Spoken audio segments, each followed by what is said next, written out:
Graça e paz do Senhor Jesus no seu coração. É muito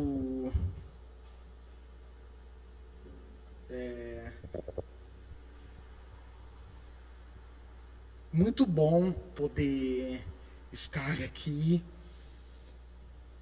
e poder retornar depois de um período de férias.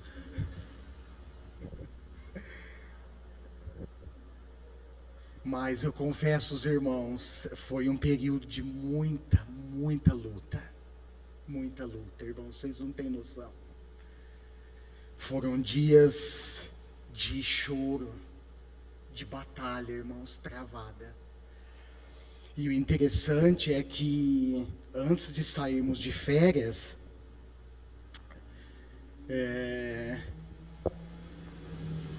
o Espírito Santo falou comigo e eu chamei a Patrícia, porque a palavra era para nós, não era só para mim, era para nós, para nossa família. E eu disse: olha, o Espírito Santo me falou assim, assim, assim. Fica esperta, irmãos, mas não deu outra. Foi assim, enfrentamos lutas aqui em Guararapes, enfrentamos luta em Panorama. Foram dias de batalha mesmo. Mas o que eu quero ressaltar, e para a honra e glória do Senhor, o que eu quero enfatizar para vocês é que, mesmo diante de lutas, mesmo diante de choro, de sofrimentos e batalhas, o Senhor tem nos sustentado. É por isso, irmãos, que eu estou aqui. E eu quero deixar esse testemunho para vocês. Deus é fiel e a presença dEle, nunca esqueça disso, a presença dEle sempre está conosco. Seja em todos os momentos, né? Mas parece que nos momentos das lutas, irmãos, nos momentos das guerras, das batalhas travadas, do sofrimento, do choro, da tristeza, parece que o Senhor está longe, mas Ele não está. Ele está conosco. E é a presença de Deus que nos sustentou e tem nos sustentado e continuará nos sustentando ao longo desse tempo. Amém? Eu quero compartilhar com vocês esse texto da palavra de Deus. Abre comigo lá no livro do profeta Isaías. Eu vou fazer leitura na NVI. Peço que os irmãos acompanhem aí na sua versão, por favor. Livro do profeta Isaías, capítulo 6.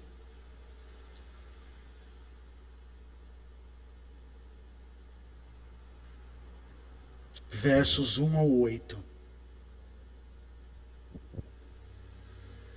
Está registrado assim a palavra de Deus. No ano em que o rei Uzias morreu, eu vi o Senhor assentado num trono alto e exaltado. E a aba de sua veste enchia o templo. Acima dele estavam serafins, cada um deles tinha 6 asas. Com 2 cobriam o rosto, com 2 cobriam os pés e com 2 voavam e proclamavam uns aos outros: Santo, Santo, Santo é o Senhor dos exércitos. A terra inteira está cheia da sua glória. Ao som das suas vozes, os batentes das portas tremeram e o templo ficou cheio de fumaça. Então gritei: ai de mim, estou perdido, pois sou um homem de lábios impuros e vivo no meio de um povo de lábios impuros. Os meus olhos viram o Rei, o Senhor dos exércitos. Logo, um dos serafins voou até mim, trazendo uma brasa viva que havia tirado do altar com uma tenaz. Com ela tocou a minha boca e disse: veja. E isto tocou os seus lábios, por isso a sua culpa será removida e o seu pecado será perdoado. Então ouvi a voz do Senhor conclamando: quem enviarei? Quem irá por nós? E eu respondi: eis-me aqui, envia-me. Amém. Próximo slide, por favor, Davi. Esse texto, irmãos, que o profeta, esse registro que o profeta Isaías fez, é isso, um clamor divino, um subtema e uma resposta humana e uma pergunta para nós refletirmos. Que lição o profeta Isaías, ou quais lições o profeta Isaías nos ensina com a sua postura? Irmãos, Isaías, ele profetizou, ele exerceu seu ministério numa época crítica do povo de Israel. Inclusive, logo no início do livro, no capítulo 1, em alguns outros textos, em alguns outros capítulos, mas é mais enfático no capítulo 1, a menção aqui de alguns reis, especialmente no capítulo 1, verso 1, o registro de alguns reis é importante porque mostra um período aproximado do desenvolvimento do ministério do profeta Isaías, que foi mais ou menos uns 40 anos. E essa visão que ele teve foi uma visão totalmente gloriosa. E fico pensando, quem de nós um dia gostaria de ter uma visão dessa? Ele viu o Senhor assentado num trono alto e exaltado. A aba da sua veste enchia o templo e acima dele, estavam serafins. A palavra serafim, ela tem a tradução de flamejante, de ardente. E cada um deles tinha 6 asas, com 2 cobriam o rosto, com 2 cobriam os pés e com 2 voavam. Eu fiquei pensando, nós podemos compreender com clareza, diante dessa visão, dessa experiência que o profeta teve, nós podemos compreender por que esses anjos cobriam o rosto e por que esses anjos cobriam os pés. E a resposta é: porque assentado no trono estava o Senhor dos Exércitos. E diante da santidade dele, irmãos, até os anjos que habitam com ele nos céus, até os anjos ficam incapazes de vê-lo. Tal a glória da presença de Deus.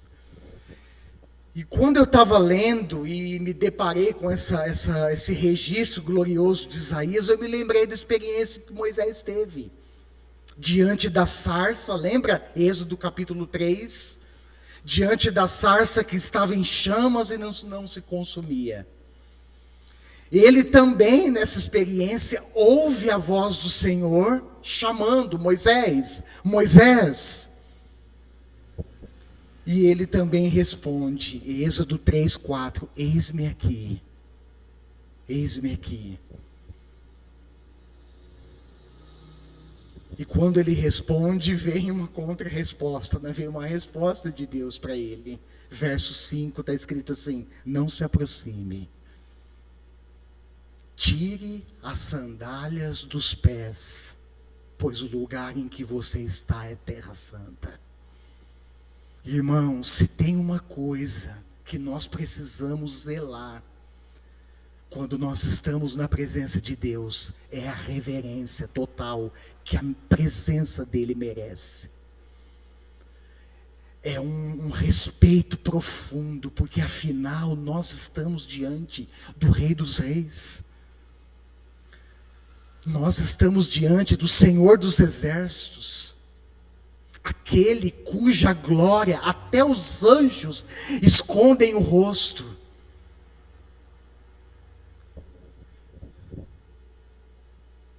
E eu me lembrei de outra experiência que Moisés teve Ai, no verso 6 está escrito lá: então Moisés cobriu o rosto, pois teve medo de olhar para Deus.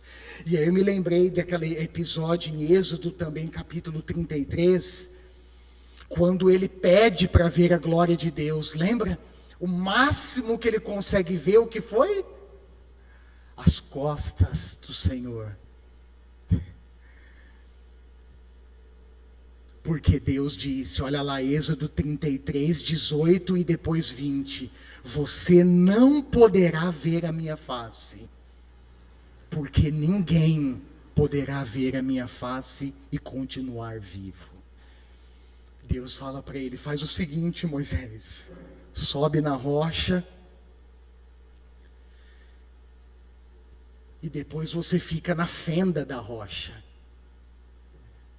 e eu vou cobrir com a minha mão, para que você não me veja, e eu passarei diante de ti. Quando Deus passa, Moisés vê só as costas do Senhor,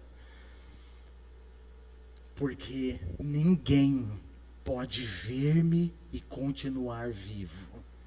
Assim, irmãos, nós compreendemos porque os anjos cobriam os rostos e os pés. Outro aspecto interessante dessa visão é que ela ocorreu no ano, guarda isso, no ano da morte do rei Uzias, verso 1. E aqui eu quero abrir um parênteses, irmãos, para fazer um breve relato de quem foi Uzias. Esse rei, qual foi a contribuição dele para a nação de Israel? Primeiro, ele foi neto de Joás e foi filho de Amazias. Ambos foram reis em Jerusalém. Ou seja, ele era de linhagem real. Se você quiser acompanhar e estudar depois, está lá no segundo livro de Crônicas, capítulo 24 e 25. E no tempo desse rei, Israel, irmãos, desfrutou de aproximadamente uns 50 anos de paz. E foi exatamente no ano da morte do rei Uzias que Isaías teve essa visão gloriosa. Quais foram os feitos dele? Ele reconquistou e reconstruiu a cidade de Elate para Judá, segundo Crônicas 26. Naquele tempo, quando os reis saíam com os seus exércitos para as batalhas, reconquistar uma cidade, irmãos, reconstruir uma cidade, era um feito memorável, era um feito importante, tanto para o rei como para a nação. E essa cidade de Elate era uma cidade portuária muito importante. Inclusive você vai ver, se você estudar, que Salomão mandava os seus navios para lá, seus navios mercantes, para de lá extrair ouro puro. Extrair ouro puro. E ele então, olha só, reconquista e reconstrói essa cidade. Cidade que pertenceu, que estava sob o domínio dos israelitas durante 150 anos. E depois desses 150 anos foi conquistada pelos edomitas. E foi então na época de Uzias que essa cidade foi reconquistada para o povo de Israel. Que mais? Olha só, ele reinou 52 anos em Jerusalém. E uma coisa que me chama a atenção quando eu estudo o livro de Reis, é que houve reis que fizeram o que agrada a Deus, reis aprovados pelo Senhor e reis desaprovados por Deus, que desagradaram o Senhor. E lá em 2 Crônicas 23, versos 3 ao 5, está registrado que Uzias fez o que o Senhor aprova. Ele buscou a Deus durante a vida de Zacarias, que o instruiu no temor do Senhor. E aqui, irmãos, eu quero abrir um parênteses para chamar a sua atenção para um princípio bíblico muito importante. Qual é? É que Deus, não esqueça disso, levanta líderes fiéis para nos instruir ao longo da nossa vida. Foi assim na época dos reis. E é tão interessante, é tão importante a gente prestar atenção nesses livros, que quando um rei, ele era instruído por um profeta fiel, a nação era abençoada. Mas quando o rei era um rei ímpio, desobedecia a Deus, as ordens e as leis do Senhor, desagradava o Senhor, não só ele, como a nação padecia. E Uzias, durante a sua jornada, 52 anos de reinado, foi instruído por Zacarias, um homem de Deus, irmãos, um homem fiel, que instruiu Uzias no temor do Senhor. E Deus faz isso conosco. Ele, ao longo da nossa vida, Ele levanta líderes fiéis para nos conduzir. Deus levanta, irmãos, líderes para nos ensinar a temê-lo, para nos instruir na sua palavra. Deus levanta líderes para nos encorajar durante a jornada.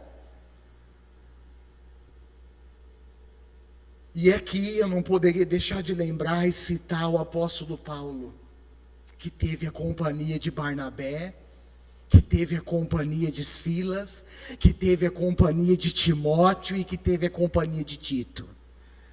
A companhia dessas pessoas, irmãos, desses companheiros fiéis, foi muito importante na jornada de Paulo. Eu quero ler um texto que ele faz menção sobre isso. Abra sua Bíblia comigo. Segunda carta de Paulo aos Coríntios, capítulo 7, verso 7. Olha a menção, olha o registro que Paulo faz, a importância de um companheiro de caminhada. Olha lá, 2 Coríntios 7, 7. Vou ler o 6 também. Deus, porém, que consola os abatidos, consolou-nos com a chegada de Tito. E não apenas com a vinda dele, mas também com a consolação que vocês lhe deram. Ele nos falou da saudade, da tristeza e da preocupação de vocês por mim, de modo que a minha alegria se tornou ainda maior. E é interessante, eu não vou entrar aqui por causa do tempo, mas se você for olhar o capítulo 6, Paulo faz uma descrição, a partir do versículo 3, dos seus sofrimentos, das tribulações que ele passou, dos momentos de privação, de luta, de choro, de angústia, de aflições. E quando chega no capítulo 7, olha que coisa linda, irmãos, Deus consola os abatidos. E eu sou testemunha disso, irmãos, porque há semanas atrás eu estava tão abatido, eu estava tão desanimado, mas a presença de Deus nos consola.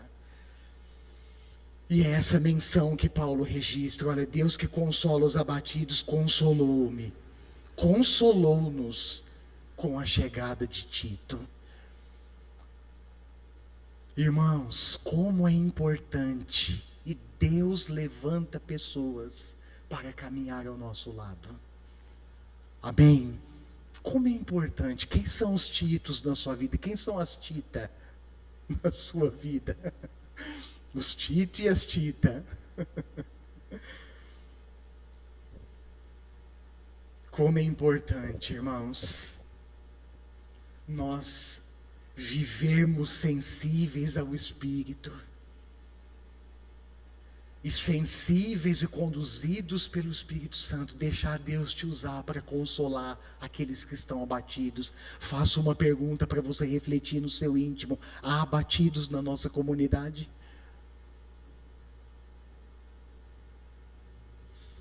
Há pessoas nessa comunidade que precisam do seu consolo e da sua palavra de encorajamento?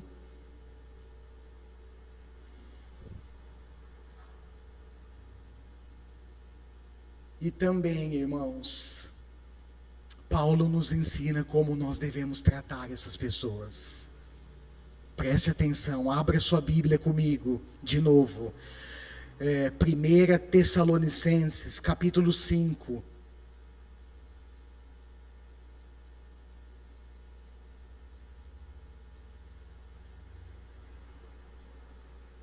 Paulo, nas suas instruções finais para a igreja dos Tessalonicenses, ele nos ensina como, presta atenção, hein? Para você praticar isso, para nós praticarmos isso juntos. Como nós devemos tratar esses líderes. 1 Tessalonicenses, capítulo 5, versos 12 e 13. Olha o que está escrito lá. Agora, lhes pedimos, irmãos, que tenham consideração para com os que se esforçam no trabalho entre vocês, que os lideram no Senhor e os aconselham. Tenham-nos na mais alta estima, com amor, por causa do trabalho deles. Vivam em paz uns com os outros. Olha que palavra. As pessoas que nos lideram, irmãos, elas são dignas da mais alta estima. E essa palavra estima, ela é interessante, porque ela tem a ver com valorização, com respeito. Como nós temos tratado os nossos líderes? Chama muita atenção também, nesse texto de Isaías, que além da visão, e eu quero chamar sua atenção para isso, ele ouviu uma voz. E essa voz, irmãos, era uma conclamação. O que é isso? É um clamor.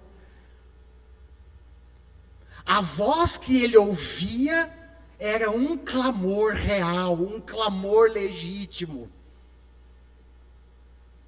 E era a voz, versículo 8, olha lá, era a voz de quem para quem? Era a voz de Deus para uma nação inteira. Era a voz de Deus para uma nação inteira, para a nação de Israel. E a voz do Senhor clamava: quem enviarei? Interessante, né? Impressionante. Vou abordar alguns pontos aqui agora que me chamaram muita atenção nesse texto. A partir do clamor do Senhor, do próprio Deus. Olha o teor do clamor do Senhor. Quem enviarei? Lembra, o clamor era para uma nação inteira. Quem enviarei? Quem irá por nós? E essas duas perguntas, irmãos, que compõem o clamor de Deus, nos ensina duas coisas importantes. Primeira, mesmo sendo soberano, mesmo sendo detentor de toda a autoridade, de todos os recursos no céu e na terra, grave isso, não esqueça, Deus procura homens para incluir no seu propósito. É impressionante isso, irmãos. Porque Deus, sendo suficiente, completamente suficiente, santo, detentor de toda a glória, de todo o poder, de toda a autoridade, de todos os recursos, Ele estava fazendo um clamor para os homens. Quem enviarei? Quem irá por nós? E é exatamente isso que a gente vê ao longo da história. Não vou entrar nos livros, nos textos, mas você pode estudar durante a semana. É isso que nós vemos ao longo da história. Quando Deus chama Abraão, faz promessas lindas para ele. Quando Deus chama Moisés, quando Deus levanta os juízes, quando Deus levanta os reis, quando Deus levanta os profetas, quando Deus levanta os apóstolos, quando Deus levanta você, quando Deus me levanta, quando Deus levanta nós. Ele está nos conclamando, irmãos, e nos incluindo no seu propósito. Isso é maravilhoso. Amém? Mesmo nós sendo imperfeitos, mesmo sendo fracos, mesmo sendo frágeis, mesmo sendo limitados, mesmo com tantas coisas, irmãos, Deus nos inclui no seu propósito.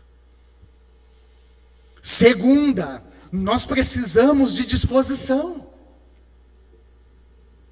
para responder ao clamor divino, mas não somente disposição, irmãos. Quando eu olho para a vida de Isaías, eu vejo disposição, eu vejo coragem,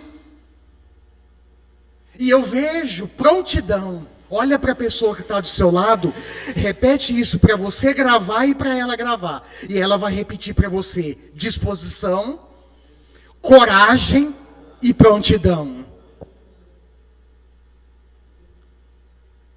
Domingo que vem eu vou perguntar, se esquecer vai levar um puxão de orelha, hein? Disposição, coragem e prontidão para responder ao propósito de Deus. E essa disposição, irmãos, não tem a ver com a vontade humana, mas tem a ver com obediência ao Senhor. E um dos textos, eu não mencionei aqui, mas um dos textos que na hora, e agora está voltando no meu coração, na minha mente, quando eu lembrei disso, quando o Espírito Santo ministrou isso no meu coração, que disposição não tem a ver com vontade humana. Porque se fosse pela vontade humana, irmão, sabe o que nós faríamos para Deus?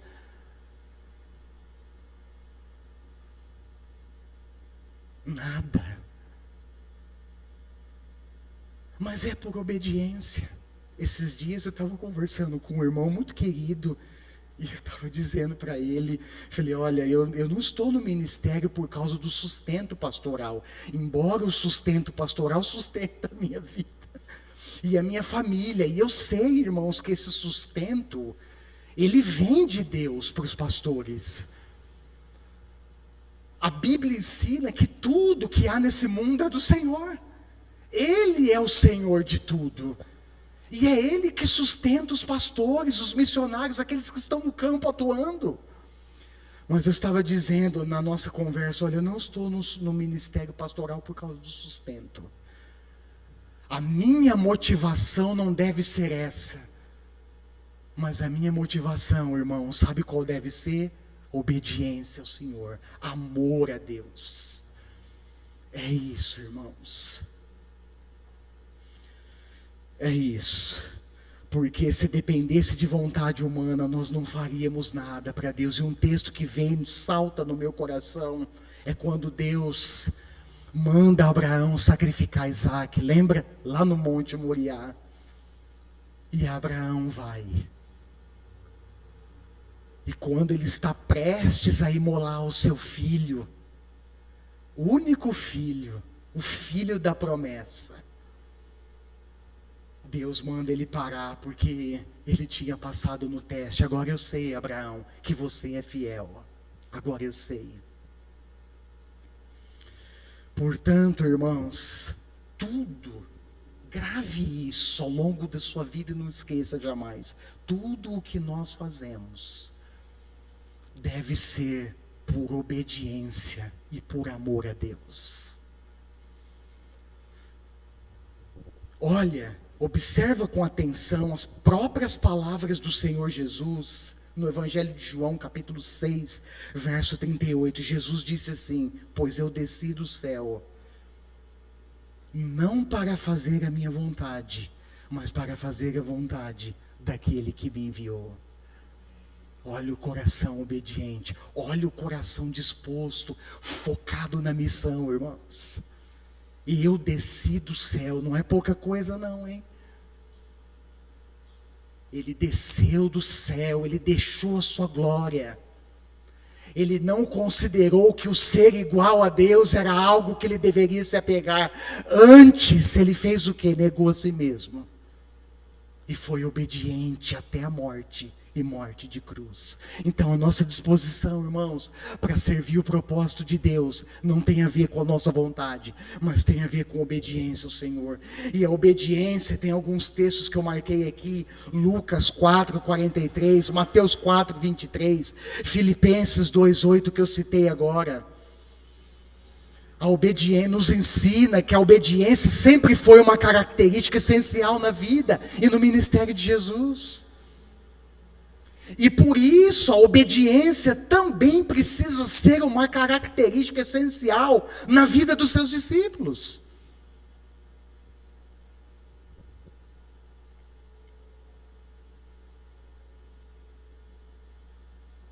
Sabe, irmãos, uma das coisas que eu... Pode dar mais um enter, por favor, filho? Uma das coisas que eu...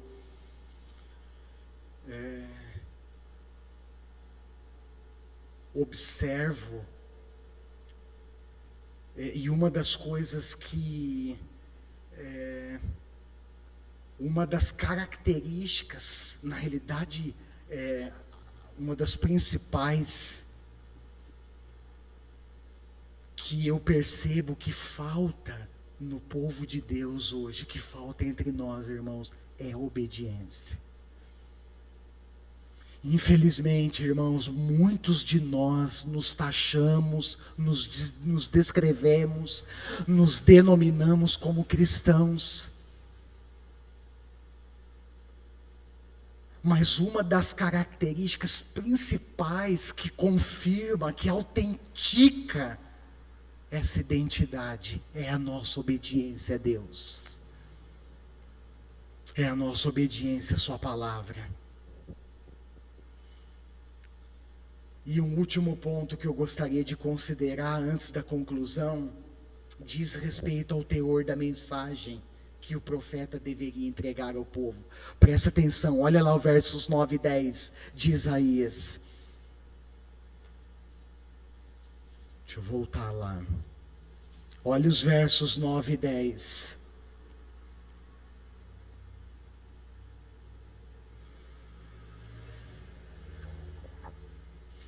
Ele disse: vá e diga a este povo, estejam sempre ouvindo, mas nunca entendam. Estejam sempre vendo e jamais percebam. Torne insensível o coração desse povo. Torne surdos os seus ouvidos e feche os seus olhos. Que eles não vejam com os olhos, não ouçam com os ouvidos e não entendam com o coração. Para que não se convertam e sejam curados. E então eu perguntei: até quando, Senhor? E ele respondeu: até que as cidades estejam em ruínas e sem habitantes, até que as casas fiquem abandonadas e os campos estejam totalmente devastados, até que o Senhor tenha enviado todos para longe e a terra esteja totalmente desolada, e ainda que 1/10 fique no país, esses também serão destruídos. Olha só, e eu pergunto para vocês, a mensagem seria agradável aos ouvidos do povo? Sim ou não? Certamente que não. E aqui, irmãos, antes, tratava-se de um decreto da parte do próprio Deus, de um decreto de endurecimento do coração daquele povo, para que ainda que estivessem ouvindo, nunca entendessem. Ainda que estivessem vendo, jamais perceberiam. E aqui eu quero chamar a atenção para você, para a igreja, para dizer o seguinte, irmãos: mesmo que o conteúdo da mensagem seja duro e difícil, nós precisamos ser fiéis e corajosos para anunciar a palavra de Deus. Nós estamos vivendo dias, irmãos, vivendo dias onde nós percebemos a incredulidade, a dureza, a perversidade tomando conta do coração humano. Mas o que chama a atenção é que mesmo que o conteúdo da mensagem provoque dupla rejeição, tanto da mensagem como daquele que anuncia, nós precisamos comunicá-la. A igreja, irmãos, presta atenção nisso, é a voz profética de Deus nesse mundo. A A igreja é sim, eu creio nisso, irmãos, por isso estou aqui pregando a palavra de Deus. A igreja do Deus vivo, coluna e baluarte da verdade, é a voz profética de Deus nesse mundo.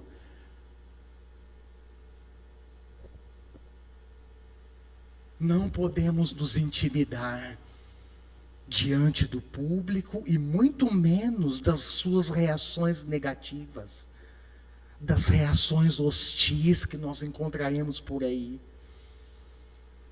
E para te encorajar, eu quero lembrar de alguns momentos. Mateus 3, 1 ao 10, lembra-se do anúncio de João Batista lá no deserto da Judéia? Olha lá, Mateus 3, você que é rapidinho aí, abre comigo.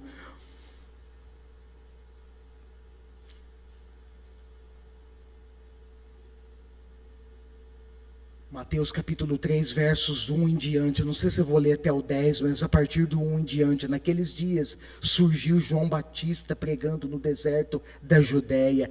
Ele dizia o quê? Arrependam-se, pois o reino dos céus está próximo. Este é aquele que foi anunciado pelo profeta Isaías. Olha só, voz do que clama no deserto, preparem um caminho para o Senhor, façam caminhos retos para Ele. E assim segue o texto. Lembra-se da pregação de Pedro lá no templo, Atos capítulo 2, versos 36 ao 38. Você também que é rápido de endereço e quiser acompanhar comigo, Atos 2, 36 ao 38. Portanto, que todo Israel fique certo disto. Olha o teor da proclamação de Pedro. O templo estava cheio. Gente de tudo quanto é lugar, de Jerusalém, das redondezas. Olha só, portanto, que todo Israel fique certo disso. Este Jesus a quem vocês crucificaram, Deus o fez Senhor e Cristo. Quando ouviram isso, ficaram aflitos em seu coração e perguntaram a Pedro e aos outros apóstolos: irmãos, que faremos? A mensagem de Deus, irmãos, ela provoca aflição no coração humano. A mensagem pura do Evangelho, ela provoca, ela confronta o pecado humano, a pecaminosidade humana. Olha a pergunta do povo diante do anúncio de Pedro: o que faremos? E a resposta do apóstolo não deveria ser mais apropriada do que foi: arrependam-se. E cada um de vocês seja batizado em nome de Jesus Cristo para perdão dos seus pecados e receberão o dom do Espírito Santo. Essa palavra arrependimento, irmãos, é uma palavra essencial da fé cristã. Mas infelizmente o que nós vemos no nosso dia é uma palavra que caiu em descrédito, é um princípio que Deus valoriza, mas que tem se caído em descrédito, que tem sido desconsiderada pelo seu próprio povo. Porque é uma palavra que nos conduz, que nos conecta a uma vida de mudanças, a uma vida de renúncias, a uma vida de transformação. E o que nós vemos no nosso dia é muita festa, muito oba-oba, gente que anuncia seguir a Cristo, gente que anuncia ser discípulo de Jesus. Mas quando Deus olha e procura um fruto de mudança na vida da pessoa, Ele não encontra.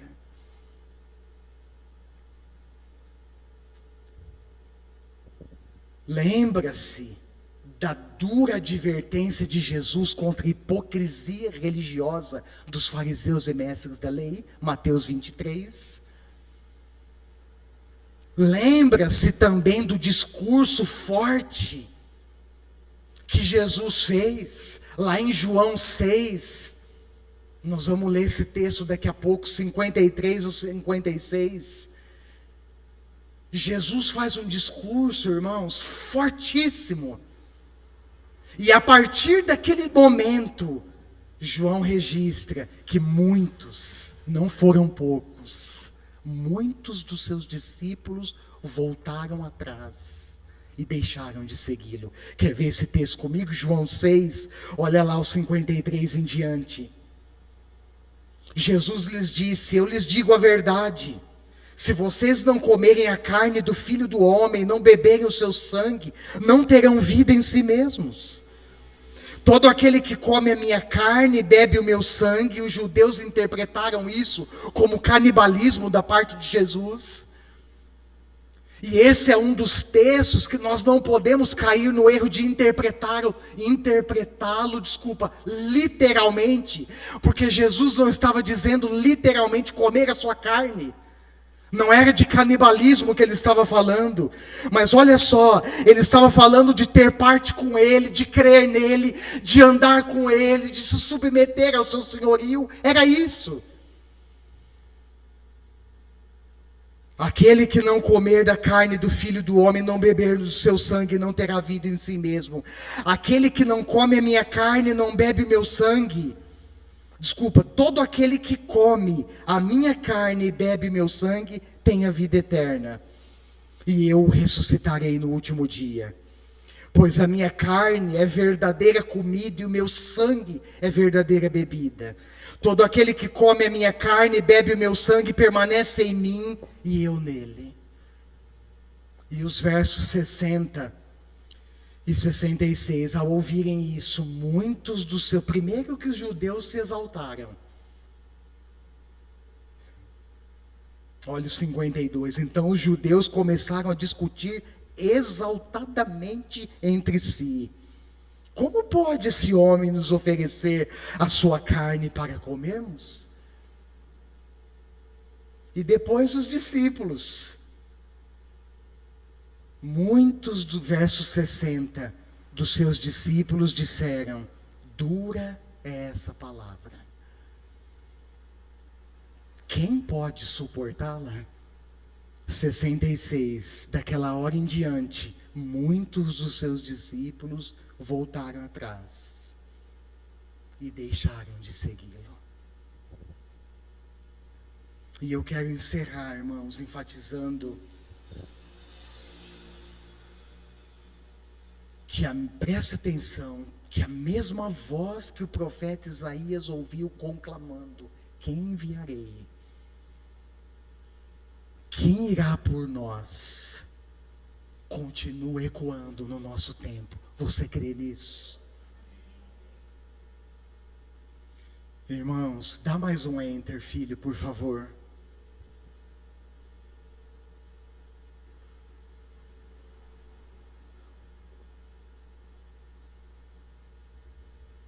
Nós somos de uma denominação cristã evangélica considerada pequena diante de tantas outras, Quadrangular, Assembleia de Deus, apesar que a gente sabe que lá no céu não tem placa de igreja. Lá no céu tem gente lavada e remida, vai ter gente lavada e remida pelo sangue do Cordeiro de Deus, amém? Nós somos de uma denominação, irmãos, em números, ainda considerada pequena.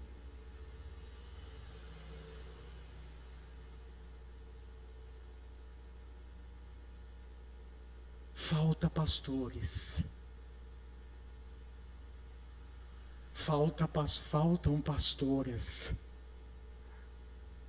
Faltam missionários. Nos últimos anos, irmãos, uma das preocupações do presidente da denominação e de toda a diretoria da convenção é a escassez de obreiros. Novos obreiros entrando no campo. Novos obreiros respondendo o clamor: quem enviarei? Quem irá por nós?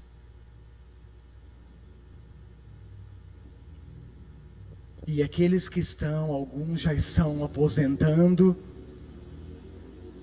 jubilando, alguns estão doentes, irmãos.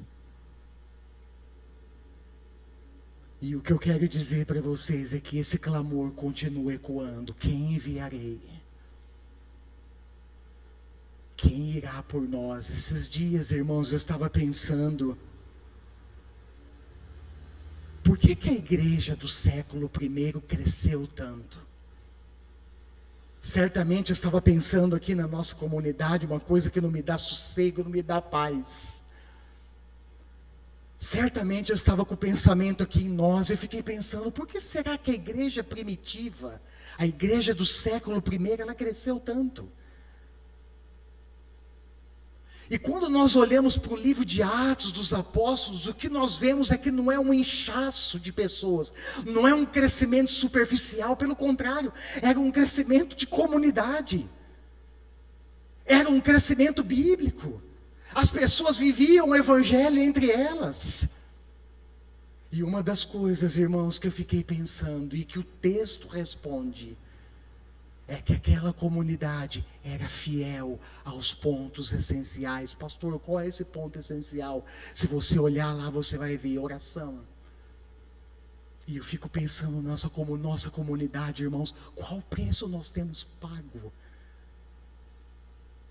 na nossa vida de oração pessoal e na nossa vida de oração comunitária?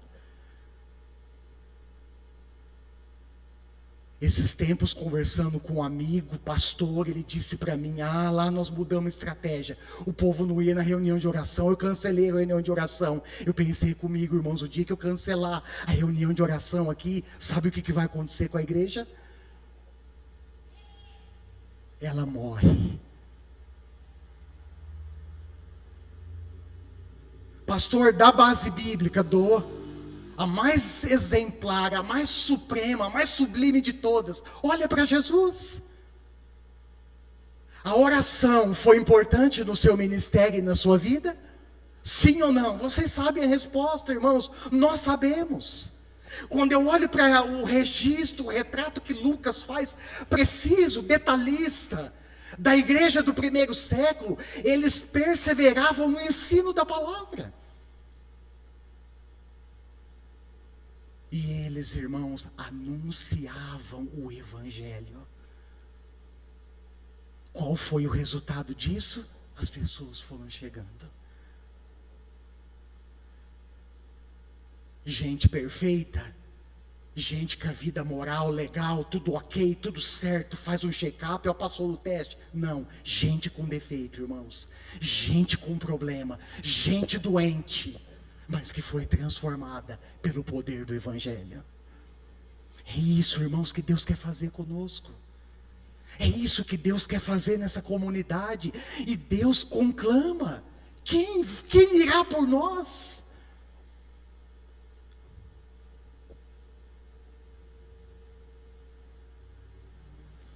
Ainda não se esqueça que a palavra, a mensagem provoca reações contrárias. Nós não podemos retê-la, irmãos. A verdade precisa ser proclamada até os confins da terra. Todas as pessoas, todas elas precisam ouvir o evangelho. Olha o que Jesus diz em Marcos 16, 15 ou 16. Eu quero ler esse texto para vocês. Marcos 16, 15 e 16. E disse-lhes: vão pelo mundo todo e preguem o evangelho a todas as pessoas. Quem crer, todos precisam ouvir. Agora a reação, a resposta, ela é individual, irmãos. Olha só, quem crer e for batizado será salvo, mas quem não crer será condenado. E eu fecho dizendo que o apóstolo Paulo nos lembra que nós somos embaixadores de Cristo. Amém? Como é que você recebe isso? Irmãos, nós somos embaixadores de Cristo. Nós carregamos a mensagem de salvação.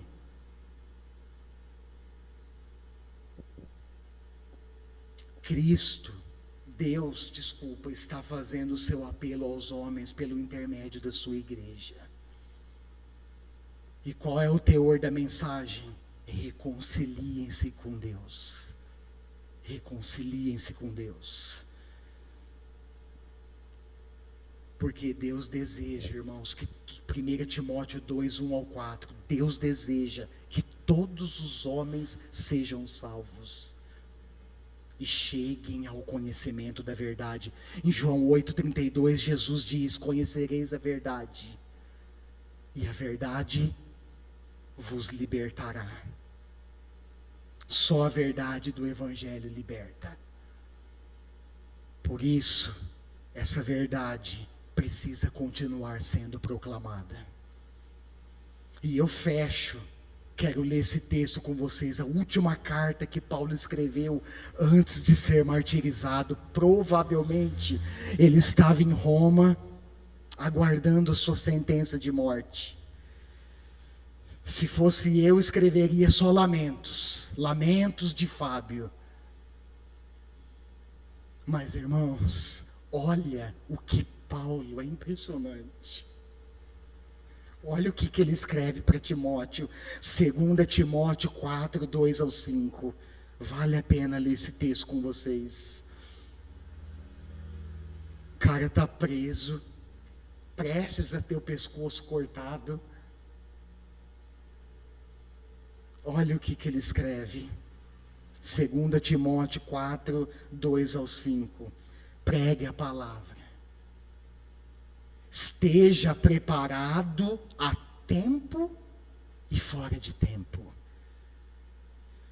Repreenda, corrija, exorte com toda paciência e doutrina, pois virá o tempo que não suportarão a sã doutrina. Ao contrário, sentindo coceira nos ouvidos, juntarão mestres para si mesmos, segundo os seus próprios desejos. Eles se recusarão a dar ouvidos à verdade, voltando-se para mitos. Você, porém, você, porém, seja moderado em tudo, suporte os sofrimentos, faça a obra de um evangelista. Cumpra plenamente o seu ministério. Eu já estou sendo derramado como uma oferta de bebida. Está próximo o tempo da minha partida. Combati o bom combate, terminei a corrida e guardei a fé.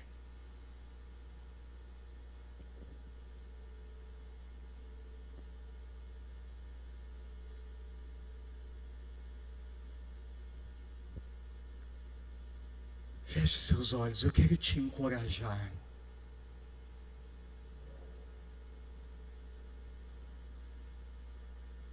A com muito temor, com muita seriedade, consciência, à luz da palavra de Deus que você ouviu, que foi comunicada para nós, a você se posicionar diante de Deus nessa noite.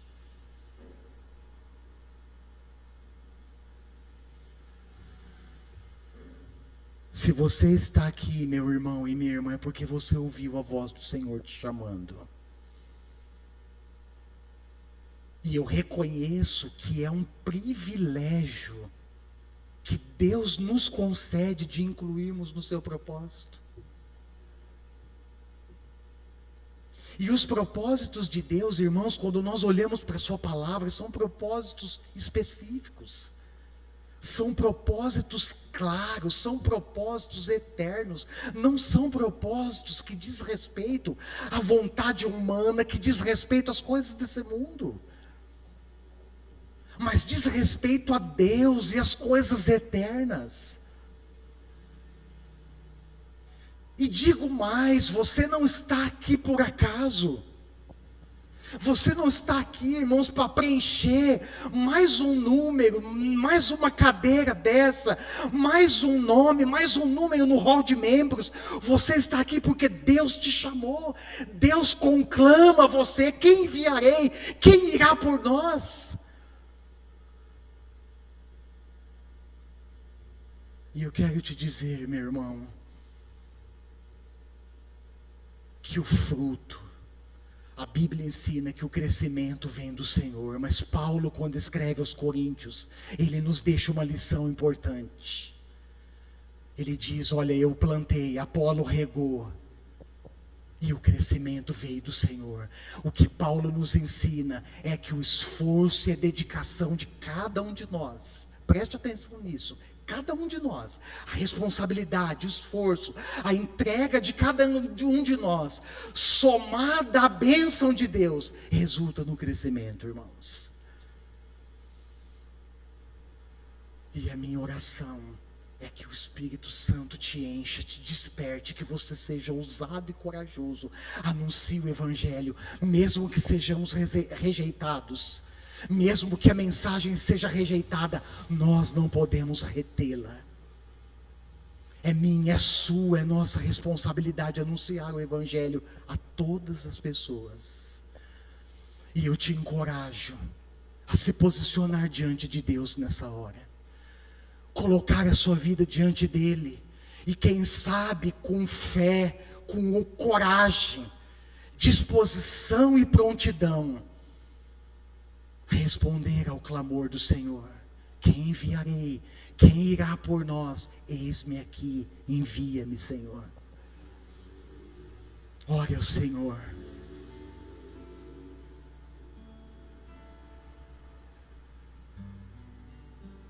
O resultado, irmãos, o crescimento é fruto de um trabalho dedicado, de um trabalho coletivo.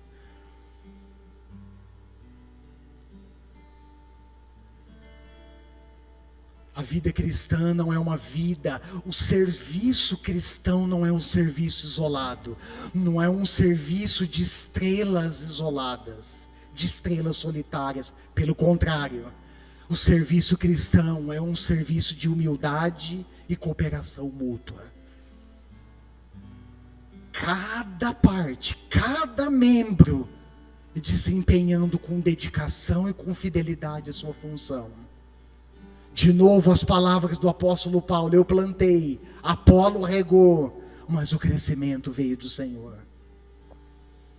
Eu tenho convicção, irmãos, e te encorajo nessa missão. Eu tenho convicção que se cada um de nós fizermos a nossa parte, cada membro desse corpo cooperar com a sua função, um planta, outro rega, outro cuida, eu tenho certeza, no tempo exato do Senhor virá a colheita. No tempo exato do Senhor virá o crescimento, e até lá nós precisamos perseverar. Até lá eu preciso perseverar, você precisa perseverar. Até lá nós precisamos, irmãos, continuarmos fiéis na obra.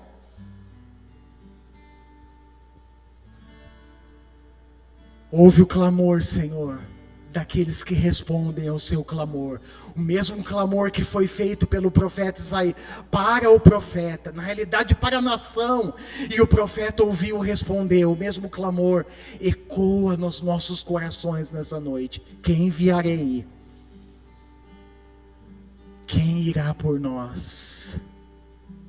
A minha oração é que o Senhor encontre corações dispostos aqui, corajosos e prontos a responder como o profeta Isaías: eis-me aqui, envia-me. Eis-me aqui, envia-me. Ainda que o teor da mensagem é forte, ainda que o teor da mensagem é confrontador, ainda que possamos encontrar rejeição e hostilidade, queremos ser fiéis, Senhor, na proclamação do Evangelho. O Evangelho que liberta, que transforma e que salva. Levanta aqui nessa noite corações assim. Levanta aqui, Espírito Santo, levanta entre nós. Levanta na sua igreja espalhada pelo Brasil e pelo mundo. Corações dispostos, corajosos e prontos a responder ao clamor do Senhor: eis-me aqui, envia-me. Amém. Amém, irmão.